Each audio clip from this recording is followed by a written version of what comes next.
Good evening दोस्तों, आज है 13 नवंबर और आज के दिन देख सकते हैं जो निफ्टी है -85.25 पे जाके क्लोजिंग दिया, जबकि सेंसेक्स ने -325, निफ्टी बैंक ने -122, निफ्टी मिड ने 12.65 और निफ्टी स्मॉल्स ने 85.80।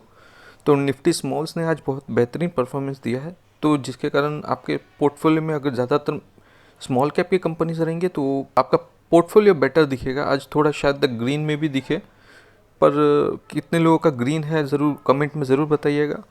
आज के दिन अगर एनएससी के टोटल स्टॉक्स की बात करें तो 786 टोटल ग्रीन में थे, जबकि रेड में 1240 थे। अगर सेक्टर्स वाइज परफॉर्मेंस की बात करें तो एक ही सेक्टर सबसे ऊपर तेज़ी से बढ़ रहा है, जो है सरकारी बैंक, निफ्टी पीएसयू बैंक, उसके बाद एनर्जी था, फिर निफ्टी मेटल, उसके बाद सारे के सारे जितने भी सेक्टर्स थे सब रेड में थे।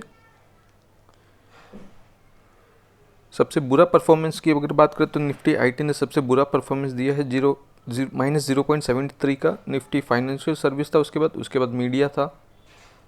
यहाँ पे देख सकते हैं 1:30 बजे न्यूज़ आता है जहाँ पे गोल्डमैन ने अपग्रेड कर दिया है इंडिया को ओवरवेट के लिए।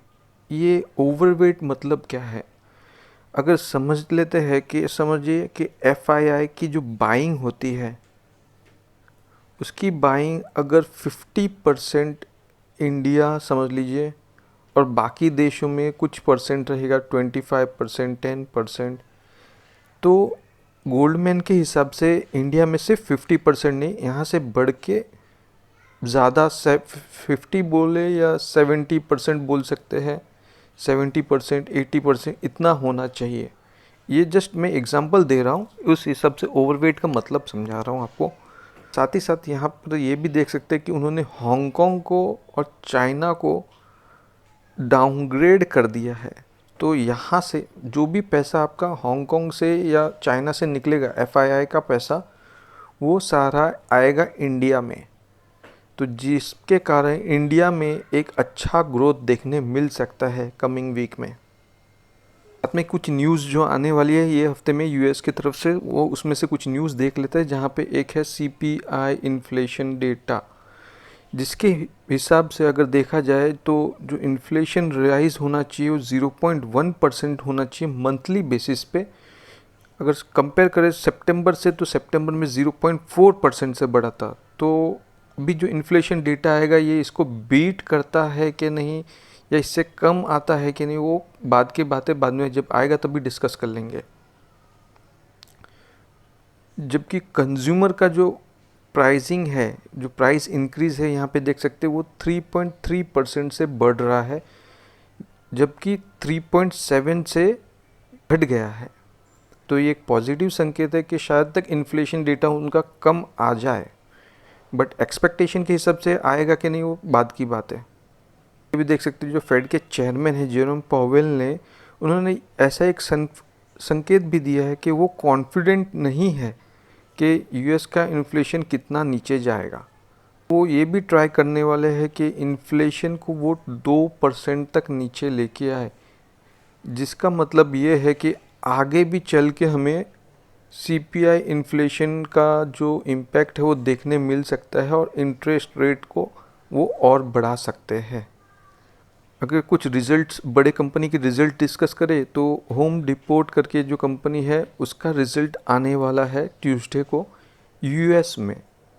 साथ ही साथ जो वॉलमार्ट है उसका रिज़ल्ट आएगा, मेसी है उसका रिज़ल्ट आएगा, जो कि थर्सडे को आने वाला है। तो ये सारे रिज़ल्ट के ऊपर भी अपना ये हफ्ते का मार्केट निर्भर करेगा। और एक न्यूज़ के चलते हैं तो जहाँ पे देख सकते हैं यूएस प्रेसिडेंट जो बाइडेन मिलेंगे चाइनीज़ प्रेसिडेंट से, जो कि जी जिनपिंग से फेस टू फेस बात होगा। ये लगभग 2001 के बाद ये फर्स्ट टाइम होएगा जो कि ये दोनों साथ में बैठेंगे, बात करेंगे। ये मीटिंग होने वाला है सैन फ्रांसिस्को में वेडनेसडे को। ये मीटिंग के ऊपर भी बहुत सारा दारमदार रहेगा, सब लोग इस पे फेस करते रहेंगे कि इसका आउटपुट क्या आएगा। भी एक न्यूज़ देख सकते हैं जहाँ पे ऑयल प्राइसेस थोड़ा नीचे आया मंडे को, क्योंकि जो डिमांड है वो थोड़ी ग्लोबल डिमांड वो कम होती जा रही है, जिसके कारण हमें ऑयल के प्राइसेस में थोड़ी राहत मिली है। कल के दिन की अगर बात करें तो कुछ कंपनीज के एक्स डेट्स हम यहाँ पे देख सकते हैं, जहाँ पे डिविडेंड अनाउंस किया गया है इंद्रप्रस्थ गैस का 4 रुपये के हिसाब से। तो बाकी के भी डिविडेंड देखिए तो इमामी है, चंबल फर्टिलाइजर्स है, पीडीएस, स्टील कास्ट, आप पॉज करके देख सकते हैं, जिसके सबके कल एक्स डेट्स है। निफ्टी की अगर चार्ट को देखें तो यहाँ पे देख सकते हैं कि यहाँ पे इसने एक रेजिस्टेंस फेस किया था, यहाँ पे सपोर्ट था, यहाँ पे रेजिस्टेंस था, यहाँ पे एक सपोर्ट किया, फिर से अगेन यहाँ पे एक सपोर्ट लेता हुआ दिख रहा है, जो कि 19,400 के आसपास का है, 400 से 500 के आसपास का मान सकते हैं, जहाँ पे ये सपोर्ट लेता हुआ दिख रहा है। अगर ये इसके भी नीचे आता है तो यहाँ पे एक 19,250 का लेवल है, जिसको ये मोटा मोटी टेस्ट कर सकता है, क्योंकि ये हफ्ते के जो डेटाज है वो यूएस के डेटा के ऊपर बहुत ज़्यादा इफेक्ट पड़ेगा।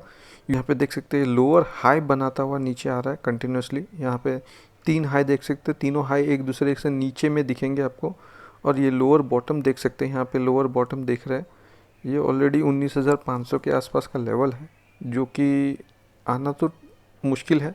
उसकी मुश्किल है क्योंकि ऑलरेडी जो वीक के न्यूज़ है वो थोड़े नेगेटिव सेंटिमेंट्स में चल सकते हैं, बट अगेन अगर रिजल्ट जो है पॉजिटिव आते हैं तो इसमें अच्छा खासा ग्रोथ देख सकते हैं निफ्टी में भी। तो टेक्निकली अगर ये 19,500 को ब्रेक करता है तो हम लोग इसको ब्रेकआउट मान सकते हैं, अदरवाइज़ ये नीचे आ सकता है 19,250 तक।